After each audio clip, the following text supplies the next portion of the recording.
Samaprabha Nirvignam Kurume Deva Sarvakaryeshu Sarvada Ya Devi Sarvabhuteshu Vidyarupena Samstika Namastasye Namastasye Namastasye Namo Namaha.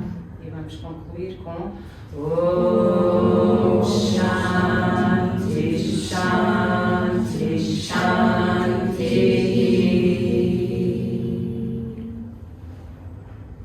Possamos então ter a bênção de todos os gurus, de Shri Ganesha e de Saraswati Devi, a deusa da sabedoria, para que esta sessão seja bem sucedida.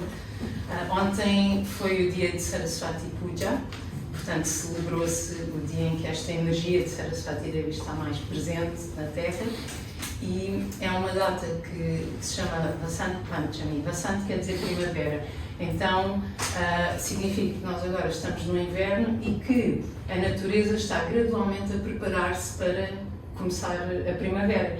Então isto é um ciclo de transição que dura 40 dias, começou ontem, então tal como no nosso corpo e na nossa mente e na nossa vida as transições são graduais. Quando nós vamos começar uma coisa grande, fazemos alguma mudança importante, não fazemos assim de repente, é algo que nós vamos pensando nisso, vamos amadurecendo a ideia, vamos preparando e depois é que a transição acontece. Com a natureza também é assim, e por isso é que ontem celebramos esta data.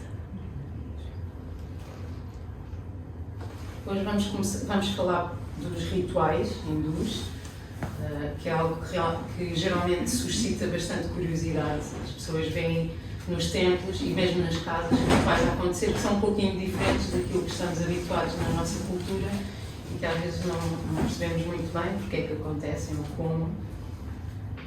Bom, em primeiro lugar vamos focar aqui a importância de Agni Deva. Eu já tinha referido isto numa sessão anterior, que Agni é um Devata, portanto, naquela categoria de semideuses, que é responsável pelo fogo, ele rege o fogo.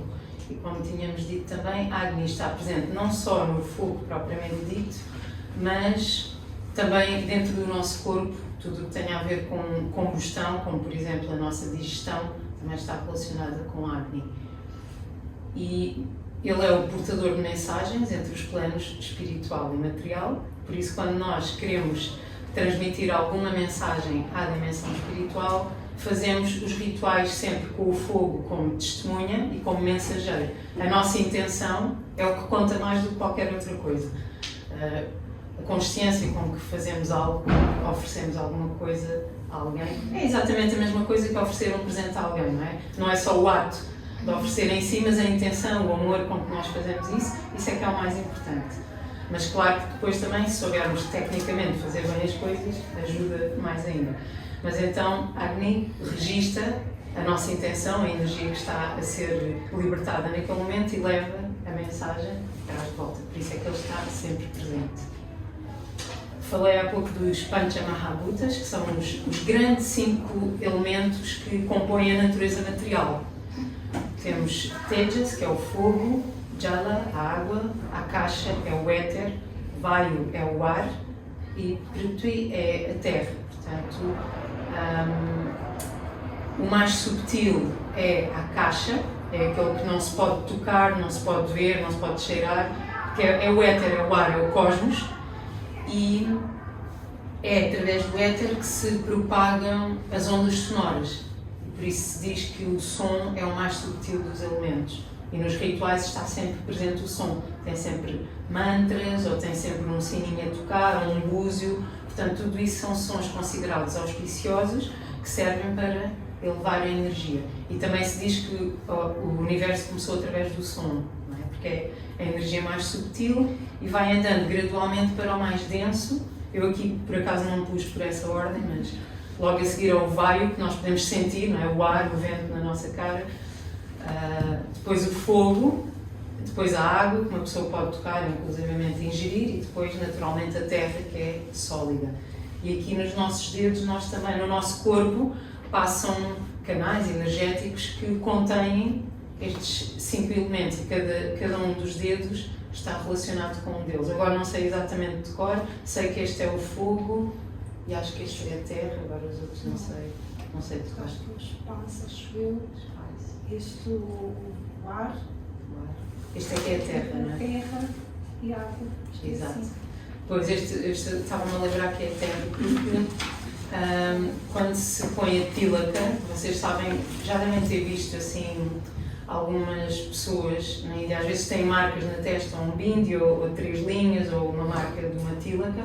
Quando nós aplicamos a tílaca a nós próprios, nós usamos este dedo porque é o elemento terra e está ligado ao nosso corpo físico. Se formos aplicar a outra pessoa, não aplicamos este, porque não queremos estar a cruzar o nosso karma, a nossa energia, então usamos este, que é... Este acho que é o ar. O ar. Portanto, é uma coisa mais etérea, menos densa e por isso colocamos com este.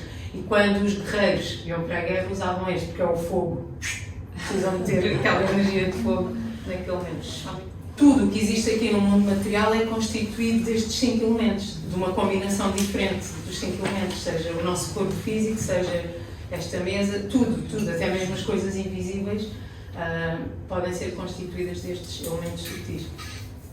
Krishna fala disto no Bhagavad Gita, há uns versos em que ele fala sobre isso. Nos rituais védicos, como eu disse, existe sempre o fogo. Muitas vezes, quando se faz um ritual de uma dimensão maior, em que se pretende que tenha um resultado numa escala maior, faz-se o chamado Agnihotra, ou Havan, ou Homa, tem todos estes nomes, que são estas cerimónias em que usamos o fogo. Existe sempre um recipiente para conter ali o fogo, e diz-se que o fogo representa, aqui neste caso, a língua de Vishnu, como se fosse Vishnu ali representado, que vem receber as oferendas que são feitas. Então, quando nós atiramos, aqui nesta imagem deste lado, vê-se alguém a atirar grãos, nós atira-se grãos para o fogo e diz Swaha. Swaha é como se fosse um voto. Estamos a fazer este ritual com uma determinada intenção e dizemos Swaha, que assim seja, que assim se manifeste, que essa energia se materialize. E oferece sempre frutas, flores, grãos, ghee também, que é uma manteiga clarificada. Portanto, é como se fosse Vishnu, que está ali representado, e nós estamos a oferecer diretamente a ele, porque Agni está em representação de Bhagavan, em representação de Vishnu, e vai levar a mensagem. Nos rituais que se fazem cotidianamente, não se usa assim esta fogueira todos os dias, utiliza-se uma lamparina com uma mechinha de algodão embebida em ghee, ou às vezes pode ser óleo de sésamo ou qualquer outra coisa, acende-se e oferece sempre com a mão direita, sempre no sentido horário. Se vocês forem ali ao templo, algum artigo que eles têm todos os dias, vão ver os sacerdotes a fazer isso. E eles oferecem também outros elementos. Eles oferecem flor, incenso, água, porque são os Panchamahabhutas que estão ali representados naquele prato. Aqui tem esta imagem, dá para ver um pouco esse exemplo. Eles oferecem o ar, a terra, o fogo, oferecem todos os elementos, como se fosse Bhagavan, tu criaste esta dimensão com todos esses elementos que nos dá vida e dos quais nós podemos usufruir. E nós, como gratidão, oferecemos-te isto de volta para mostrar que reconhecemos que és tua origem, temos essa gratidão, então estamos a oferecer de volta. Naturalmente, Bhagavan não precisa que lhe ofereçamos nada, mas é uma questão da consciência e do amor e da gratidão com que o fazemos. Portanto, porquê é que se executam rituais? Por isto que eu acabei de dizer, estar em harmonia com a ordem cósmica, porque temos que perceber que está tudo interligado, não é? Todo o cosmos é feito destes elementos. Então nós, ao oferecê-los de volta, estamos em harmonia com essa ordem, gratidão às divindades e à natureza, purificação e crescimento espiritual. Portanto, ao fazermos isso, estamos a purificar-nos também ao executarmos determinadas atividades, assinalar ritos de passagem, que são os sanskaras, que já vou explicar melhor daqui a pouco, e a invocação das energias divinas. É para isto tudo que se faz. Se nós fizermos isto cotidianamente, esse processo está constantemente a acontecer. Assim como tomamos banho diariamente, também podemos limpar a nossa mente e a nossa energia diariamente. fazendo isto. Claro que se a pessoa fizer de uma forma mecânica e seca, sem sentimento nenhum, provavelmente não vai servir para nada. Mas se a pessoa entender a intenção com que faz e estiver a alinhar-se, então aí faz sentido. A pessoa deve fazer com o coração e com uma intenção genuína. Agora aqui o que é que são estes tais sanskaras? Sanskara. A palavra sanskara significa também um padrão de pensamento. Todos nós trazemos os nossos padrões. Quando nascemos não vimos com uma mente tipo tábua rasa. Nós trazemos já sanskaras, ou seja, padrões mentais de vidas anteriores.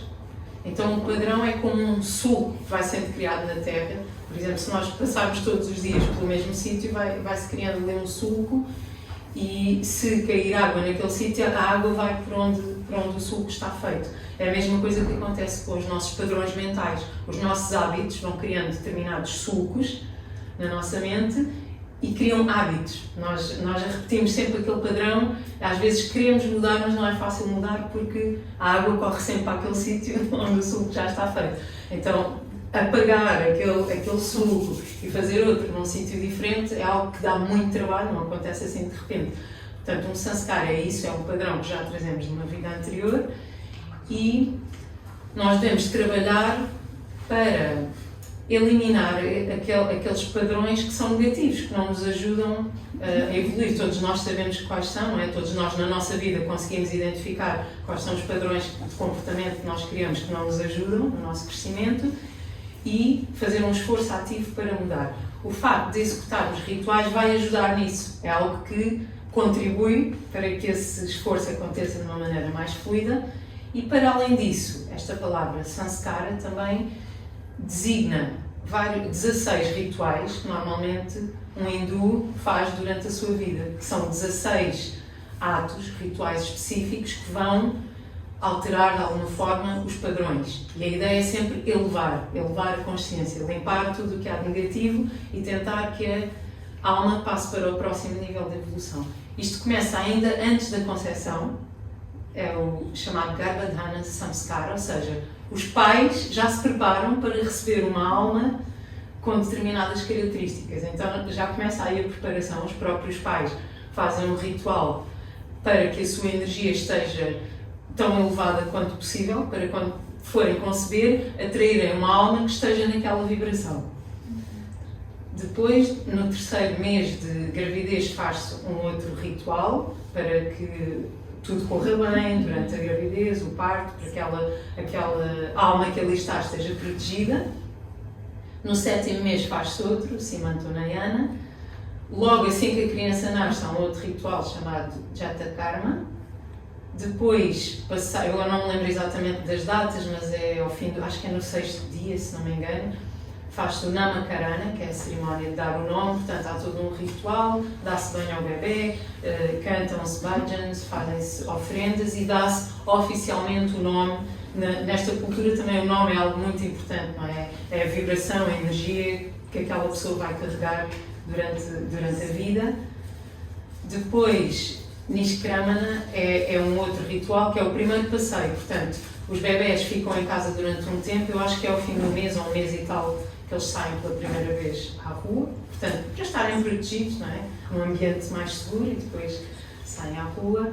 Anaprasana é por volta dos 6 meses, quando a pessoa ingere o seu primeiro alimento sólido, obviamente isto é um rito de passagem importante, é quando os dentes estão a nascer, outra qualidade de alimento mais densa.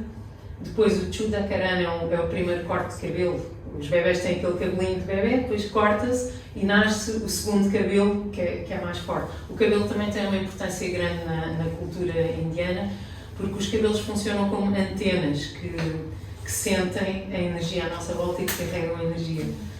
E então é interessante que na cultura védica, das duas uma, ou vê-se os yogis de cabelo longo, nunca cortam o cabelo a vida toda, usam geralmente enrolado aqui em cima, porque aquele cabelo todo, enrolado aqui no topo da cabeça, é como se fosse uma antena que vai aumentar o sinal, é como um replicador de sinal que nós usamos na net, é a mesma coisa, então fica como um replicador de sinal aqui, para captar. ou então rapam completamente o cabelo. Portanto, geralmente é uma destas coisas, ou usam super longo ou rapam completamente, porque o cabelo tem esse significado. Depois tem a cerimónia de furar as orelhas, também tem importância porque está ligado com os nossos nadis, a energia vital, a maneira como aqui estes piercings do nariz também têm um significado, mas este é o das orelhas. Depois, Vidyaramba é quando vão aprender o alfabeto, portanto, por volta dos 6 anos. Vidya quer dizer conhecimento, Aramba quer dizer início, portanto, Vidyaramba, quando começa o início formal da aprendizagem, do estudo. Então, neste dia chama-se o Guru, a casa faz oferendas ao Guru e a criança pega uma folha, uma caneta e o Guru vai ensinar as primeiras letras, então aquilo marca oficialmente o início da aprendizagem. Depois temos o Upanayana, que é a cerimónia do cordão sagrado, que geralmente é por volta dos 8, 9 anos. É o início formal da prática espiritual. Na Índia não se brinca, é logo aos 9 anos que as pessoas começam essa prática. Em geral, isto, geralmente nas famílias de brahmanas, que são pessoas que são mais dedicadas às práticas espirituais, eu conheço pessoalmente algumas pessoas que fizeram isto, portanto, vêm dessas famílias, aprendem com os pais, com os avós, então aos 9 anos começam logo a aprender práticas espirituais, rituais, astrologia védica. Eu conheço um senhor que começou, eu perguntei como é que ele começou os estudos dele na astrologia védica, ele hoje é perito nessa área. Ele, comecei com 9 anos, meu pai ensinou-me. Portanto, começa logo aí os ensinamentos espirituais. Depois, pré-charta, começa a estudar os Vedas, portanto, o nível mais avançado, mais denso de educação espiritual. Depois, para os rapazes, tem este ritual que é o Keshanta, fazer a barba pela primeira vez.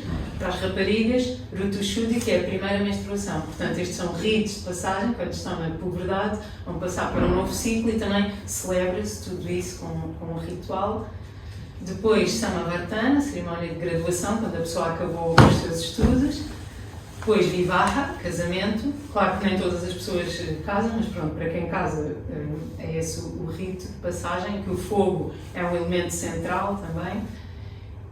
E depois, quando a pessoa chega ao final da vida, Antyeshti, que são os ritos funerários. Também é muito importante na cultura da Índia, dá-se imensa importância aos ritos funerários, porque isso, portanto, é uma fase de transição da alma de um corpo para o outro. Eu pus isto assim, num ciclo, porquê? Porque supostamente quando a pessoa termina o seu ciclo neste corpo, passado um tempo vai outra vez entrar no útero de alguém, essa alma vai outra vez para continuar o seu ciclo.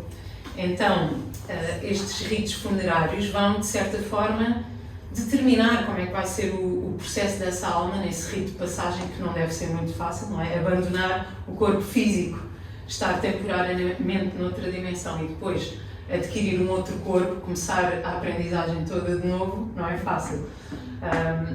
Os textos védicos explicam também como é que é essa fase de transição entre um corpo e outro, e a família junta-se durante esta fase. Os ritos funerários são extremamente complexos. Eu já participei nos ritos do meu sogro e vi como é que era, dura vários dias, tem rituais diferentes ao longo dos dias todos. Geralmente os corpos são cremados, portanto o processo de cremação ajuda a alma a desapegar deste corpo. Ou seja, se a alma sair e por algum motivo ainda estiver apegada ou ainda estiver a ver o seu corpo de fora, o facto de queimar ajuda a alma a desapegar-se e a cortar o cordão com aquele corpo para depois adquirir outro mais facilmente.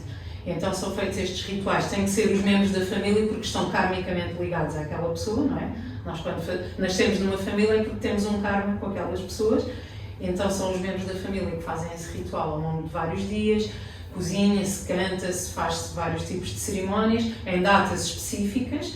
Os sacerdotes geralmente fazem os cálculos e dizem quais é que são as datas e os horários mais indicados para se fazer estes rituais e, no fundo, é um ritual de celebração e ajuda a família a fazer o luto. Eu posso dizer por experiência própria que realmente ajuda. As pessoas estão ali juntas durante, acho que é mais ou menos 13 dias, que são esses processos todos, e de cada vez que se faz um desses rituais, nós vamos sentindo uma paz cada vez maior, porque vamos percebendo que aquela pessoa já não está entre nós e que está a evoluir no seu processo de vida. Então, isso é visto também de uma maneira positiva, a tristeza vai se transmutando aos poucos numa paz e numa aceitação. E, inclusivamente, há algo muito interessante que eu também vi com os meus próprios olhos, nunca tinha visto, que é um ritual que se faz num dos últimos dias, em que se coloca um prato de farinha, assim uma coisa parecida com isto que eu fiz agora, coloca-se um prato junto ao altar e toda a gente celebra, as pessoas estão a cantar, a dançar juntas, para que a alma sinta aquela vibração positiva e elevada e vá para uma dimensão mais elevada. E faz-se esse ritual todo, essa celebração, e no fim pega-se no prato e vê-se o que é que lá está. Então tem uma marca no prato, o prato esteve ali parado, ninguém mexeu, e quando se vai ver tem uma marca na farinha. Então explicou-me a tia do meu marido que se tiver uma marca assim, com umas linhas assim, como se fosse a pegada de um pássaro, significa que a pessoa vai nascer como um animal na próxima vida. Se tiver uma pegada de um ser humano, de um bebê, como se fosse uma pegada de um bebê, significa que vai nascer um corpo humano. E se tiver um símbolo que seja como um Om, significa que a pessoa não vai voltar a nascer neste plano, atingiu moksha e foi para uma dimensão espiritual. E nós fizemos isto lá em casa, eu ainda me lembro dela vir a correr assim com o prato. Então tinha uma pegada de um bebê. Portanto, sabemos que ele nasceu como um ser humano e continua o seu processo.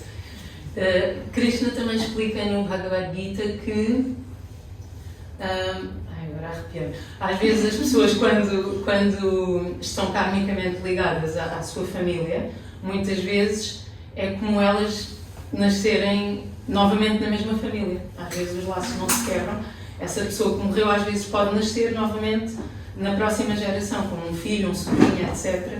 e continuar. Portanto, é muito comum isso acontecer, as mesmas pessoas estarem juntas durante várias vidas seguidas. Uou! E o que é que eu ia dizer? Que Krishna explica que neste caminho não há perda nem diminuição. Ou seja, todo o processo espiritual que a pessoa faz, ela não perde. Tudo aquilo que nós adquirimos de material nós perdemos, fica cá, não é? Os nossos bens, sei lá, tudo o que seja material fica. Mas tudo o que seja espiritual acompanha-nos, porque está registado na nossa alma que é eterna. Então, Shri Krishna diz a Arjuna, neste caminho não há perda nem diminuição. E qualquer esforço feito neste caminho pode livrar a pessoa do mais perigoso tipo de medo. O mais perigoso tipo de medo seria a decadência. Então, o que Krishna quer dizer com isto é que tudo o que nós adquirimos em termos espirituais continua. E quando nascemos na próxima vida, vamos começar daqui e não da estaca zero. Por isso, geralmente, quando as pessoas estão num patamar de evolução elevado, elas tendem a nascer em famílias que também estão nesse patamar elevado, que é para elas mais facilmente continuarem o seu processo. Às vezes, por razões kármicas, também pode acontecer de uma maneira diferente. A pessoa pode nascer numa família completamente diferente, com uma missão específica de ajudar aquela família a elevar-se, ou às vezes para a própria pessoa ser testada e estar numa condição mais difícil. Mas, regra geral, quando uma pessoa nasce numa família, está ali, digamos que as pessoas estão mais ou menos equiparadas no que toca ao nível de evolução, ou pode não ser a família, mas pode ser o meio onde a pessoa depois socializa e convive. Se a pessoa está num processo de evolução, tudo à sua volta vai convergir para que ela continue esse processo. Temos é que ficar atentos aos sinais. Às vezes as oportunidades acontecem e temos que estar atentos. Por exemplo, vocês todos estão aqui, certamente é porque estão interessados numa evolução da consciência, em conhecer mais profundamente este tipo de temas, então não é por acaso que está toda a gente aqui nesta sala neste momento. Agora, o significado e efeito da japa. Vocês já devem ter ouvido falar, eu tenho aqui esta. Portanto, uma japamala é um colar de contas, um rosário, que geralmente tem 108 contas. O número 108 não é aleatório. Existe uma ligação entre a matemática e a espiritualidade. Portanto, há razões para se dizer os mantras determinado número de vezes, durante X dias. Há vários números, não é só o 108, mas geralmente as japas têm 108 contas. e a pessoa recebe um mantra, portanto o guru é a pessoa que pode dar um mantra. Não é uma pessoa qualquer, ou seja, não devemos cantar assim um mantra qualquer à toa, mas é importante porque o guru sabe qual é o mantra que nós precisamos. Se for um guru genuíno, é alguém que já fez esse caminho, e quando conhece a pessoa ele consegue perceber em que nível é que a pessoa está e o que é que a pessoa precisa naquele momento para evoluir. Então o guru dá o mantra e a pessoa deve recitar aquele número de vezes durante o tempo que o guru determinar, e se a pessoa fizer isso, nota de facto alguns efeitos. Então, a prática de mantras, a recitação contínua, já tínhamos falado também disto em sessões anteriores, não é? Os mantras vão atuar a nível intracelular, vão modificar-nos, vão trabalhar nos tais samskaras, os tais padrões que nós tínhamos, eles começam a diluir os padrões negativos e a criar outros padrões positivos na nossa mente. Então, o mantra é como se fosse um remédio para a nossa mente e para a nossa alma. E que se nós repetimos diariamente aquele sadhana, aquela prática espiritual, é como se estivéssemos a tomar um remédio diariamente. As japas geralmente são feitas ou de rudraksha, esta semente, é uma semente de um fruto, ou então são feitas de tulasi, que é uma planta, tem assim vários raminhos e são cortados os ramos dessa planta e são feitas contas com isso, a pessoa canta. Em geral, nas linhagens shivaístas usa-se a rudraksha, nas linhagens vaishnavas usa-se tulasi, mas pronto, podem ser feitas destes dois materiais. E é uma ligação direta, obviamente, com a energia cósmica, por isso é que eu pus aqui esta imagem. Há uma vibração espiritual. Agora, eu queria falar um pouco sobre o movimento Bhakti. O movimento Bhakti foi uma revolução espiritual que enfatizou a devoção intensa, que é chamada Bhakti, em sânscrito, como o principal caminho para a liberação espiritual, que se chama Moksha.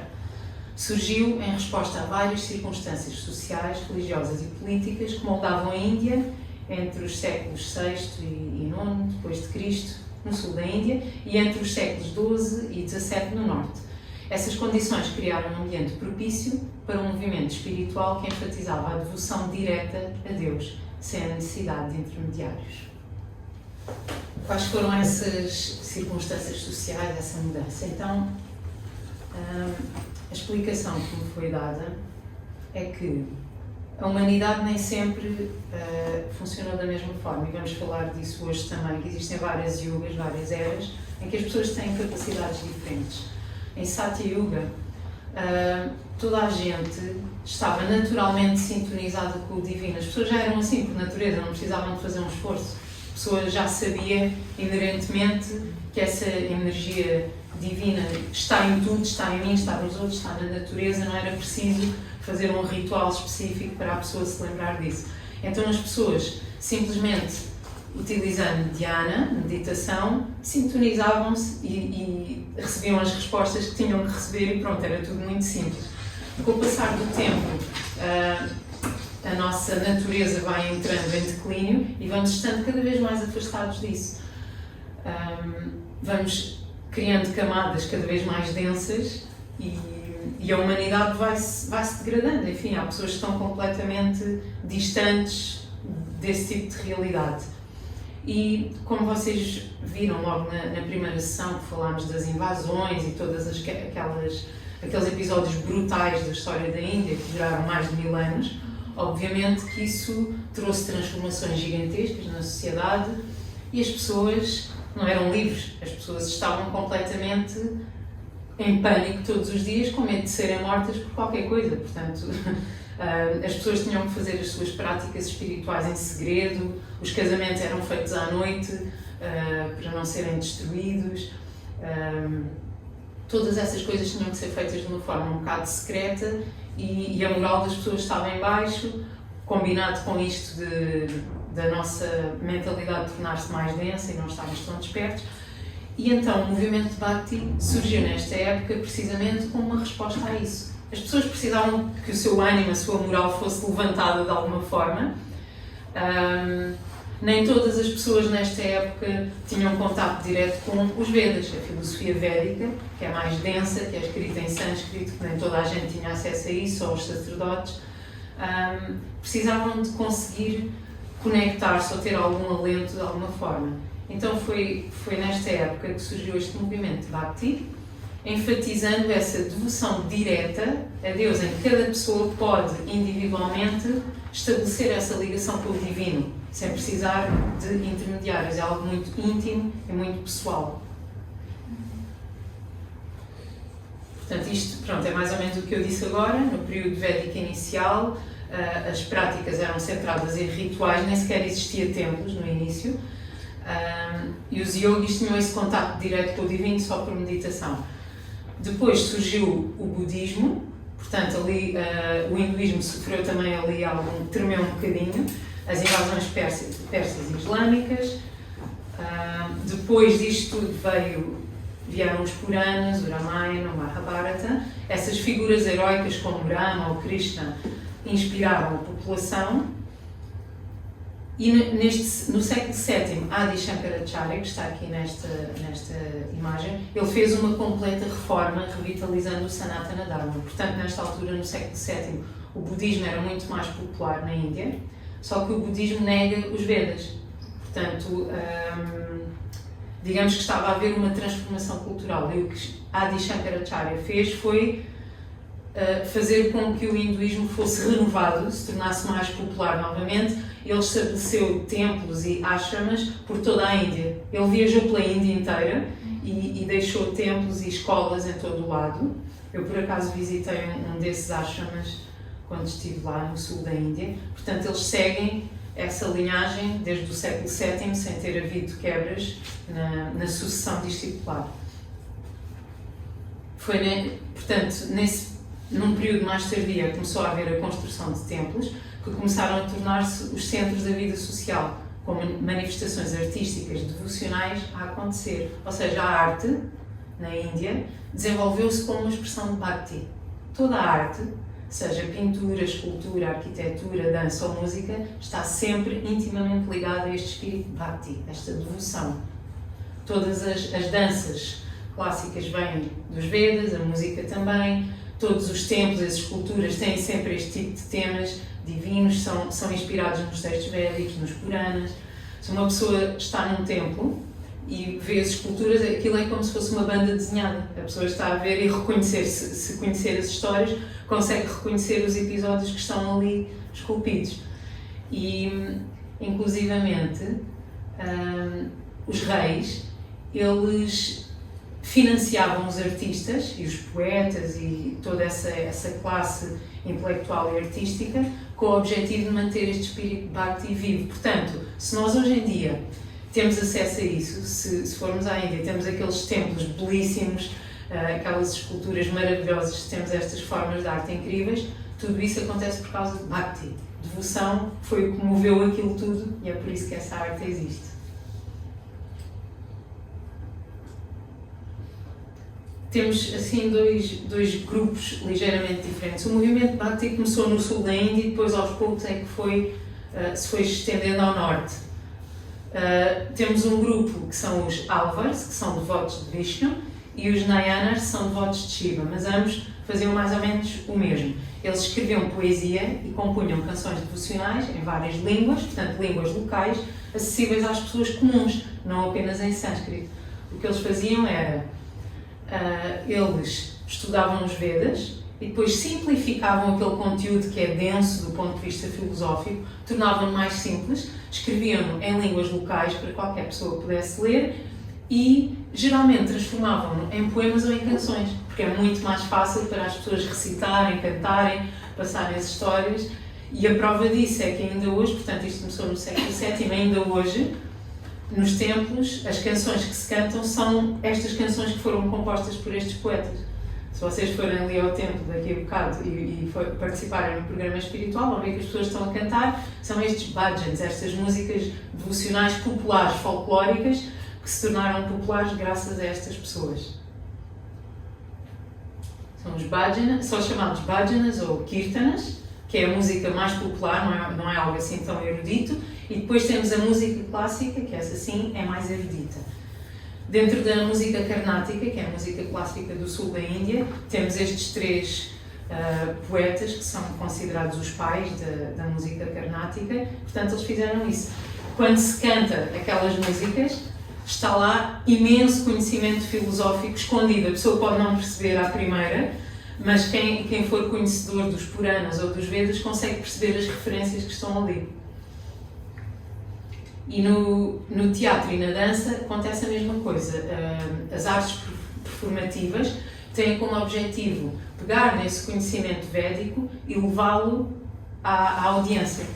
Então, no sul tínhamos as Devadasis, que eram as bailarinas dos templos. No norte elas chamavam-se Maharis, mas era a mesma coisa, simplesmente tinha nomes diferentes.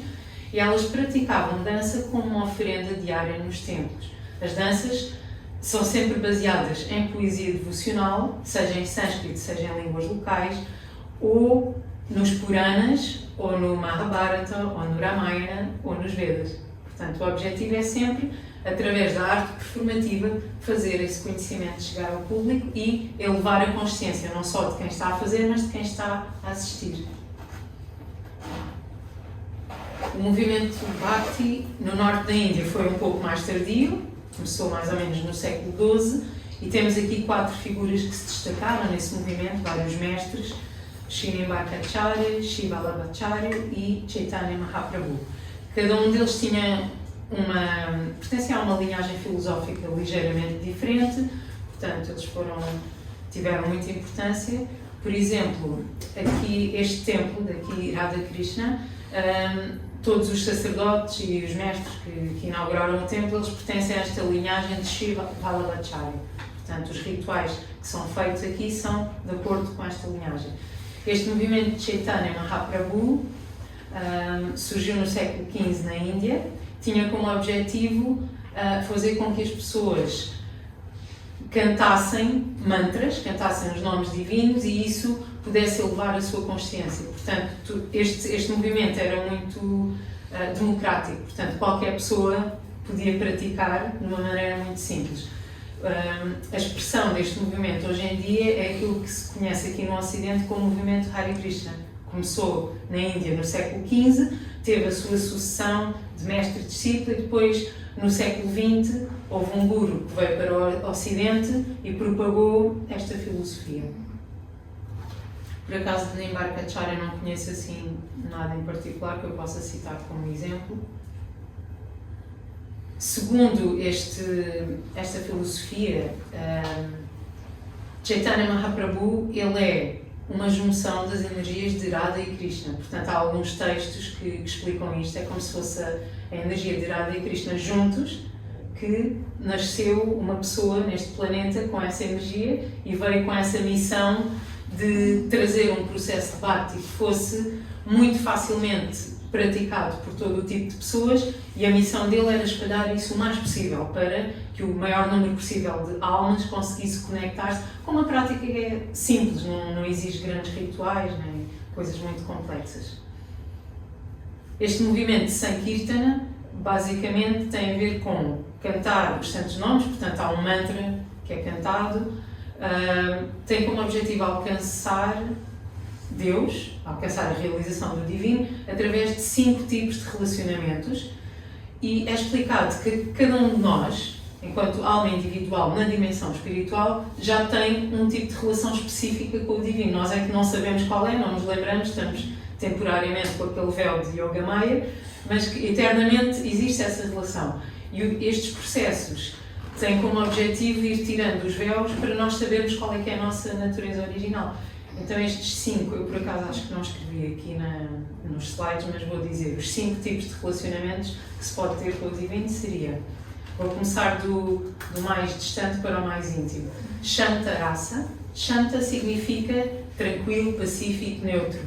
Ou seja, a pessoa pode ter um relacionamento com a energia divina simplesmente, eu sei que existe, eu sei que está aqui, tenho respeito, não tenho assim uma relação muito profunda, muito íntima, não sei bem como é que é, mas reconheço e tenho respeito por isso.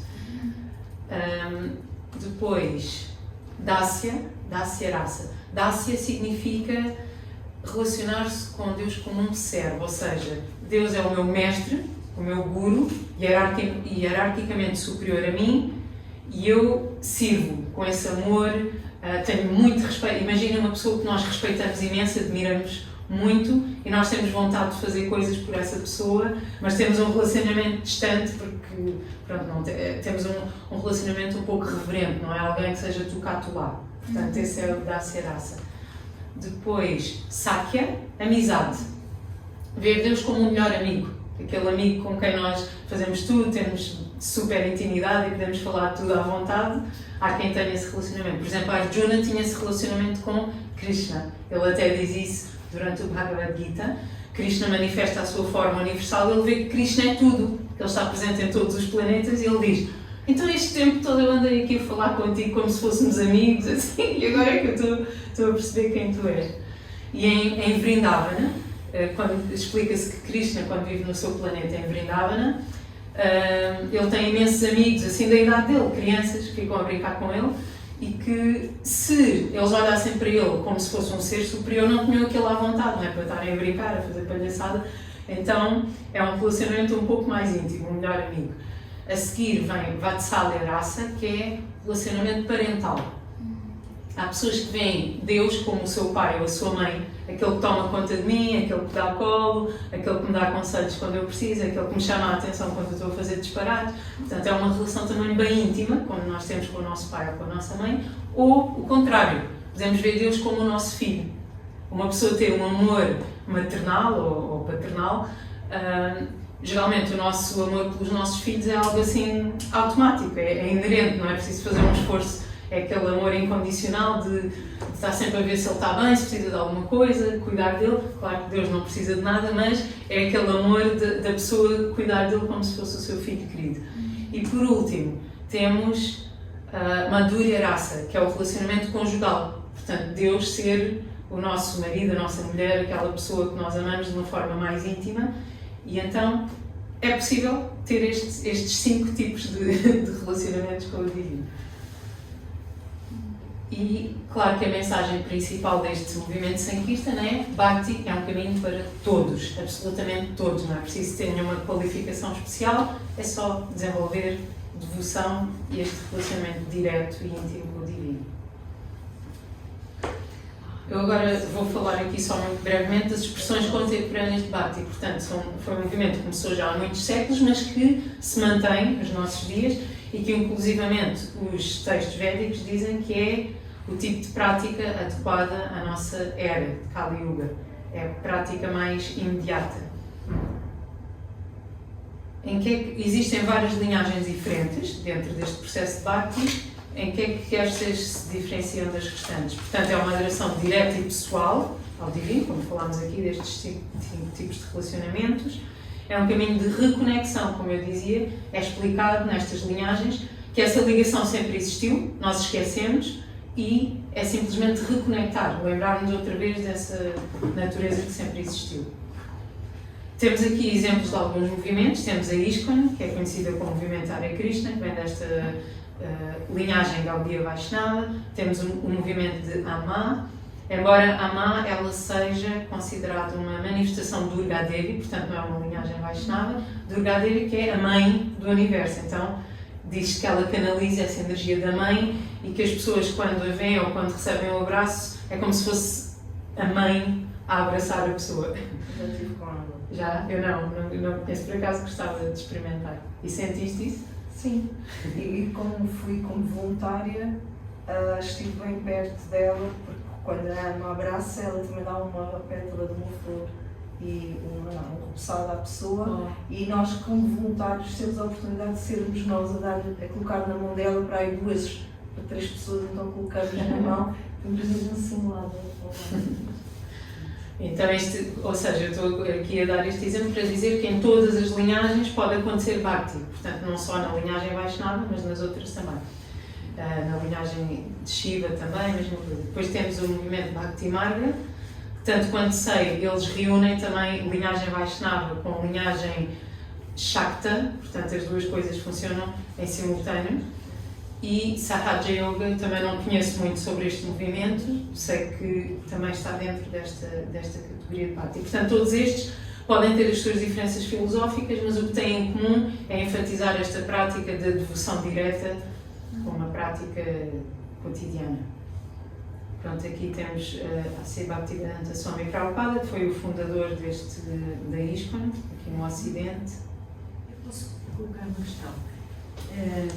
A devoção direta, eu acho muito bonita a devoção direta, mas tem que haver, ao mesmo tempo, um caminho, uma pedagogia, ou qualquer criança que nunca tenha tido, ou qualquer pessoa que nunca tenha tido essa pedagogia, esse ensinamento, chega a esta experiência espiritual. É uma boa questão.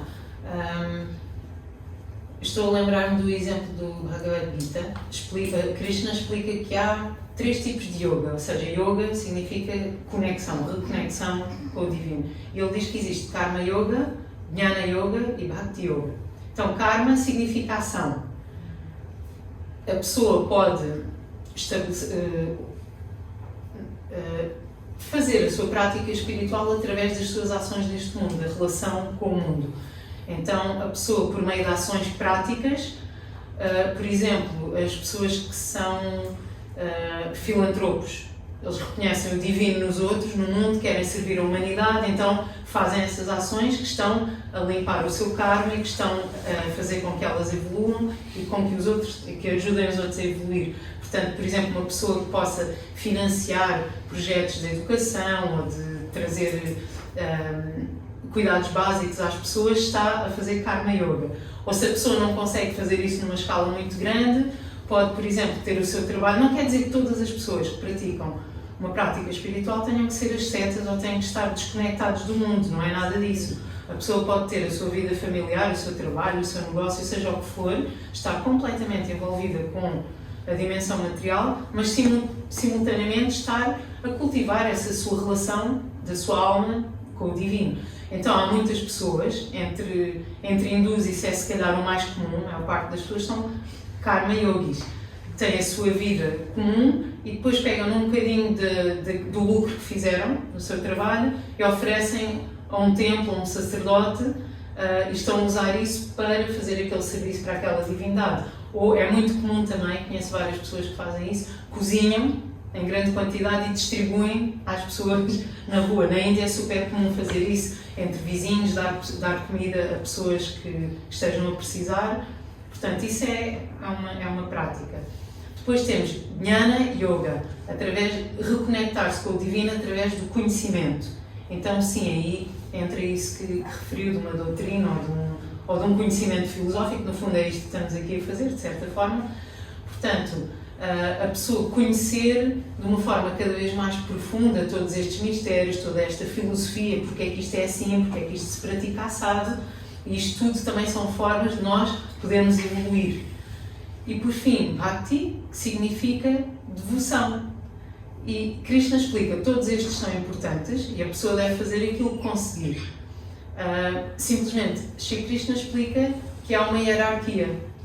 Karma Yoga é a mais básica. Se a pessoa conseguir praticar Jnana Yoga, está num nível um pouco acima, e ele diz que Bhakti é superior a todos os outros. Ou seja, a pessoa, simplesmente por estudar esta filosofia, não quer dizer necessariamente que ela evolua espiritualmente. Porque tudo depende da intenção da pessoa. Se uma pessoa tem um ego gigante e vai estudar filosofia só porque quer enaltecer o seu ego, ou só porque quer brilhar e porque quer parecer intelectualmente superior aos outros, isso não está a ajudar absolutamente em nada ao progresso espiritual dessa pessoa. Por isso é que Krishna diz, Bhakti é superior, porque se tu só estudas, mas continuas com um ego gigante e não percebes que a sua energia que está por trás disto tudo, não vais evoluir. Pelo contrário, até podes degradar-te. Então, o conhecimento deve servir para alimentar a devoção e não para destruí-la. E a prática de Karma Yoga é a mesma coisa, deve servir para alimentar, não é só, eu vou fazer uma doação só para mostrar que eu sou bom e eu é que dei isto. Não, se a pessoa faz com esse propósito, está-se a queimar completamente. Tem que fazer com um propósito genuíno, não é? De amar os outros, de fazer algo de bom para os outros.